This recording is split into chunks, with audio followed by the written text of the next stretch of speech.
Hey guys, welcome to the help screen, and this is how to pay credit card bill CIBC app. Use the menu to the left side of the screen to access the bill payment settings.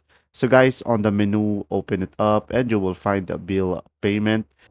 And then after that, you are going to add payee. And then after that, guys, it will allow you to search for a specific account, and then you will be able to give it a nickname and confirm its details. And then after that, guys, just input the details about the bill payment and then select which account you are transferring from.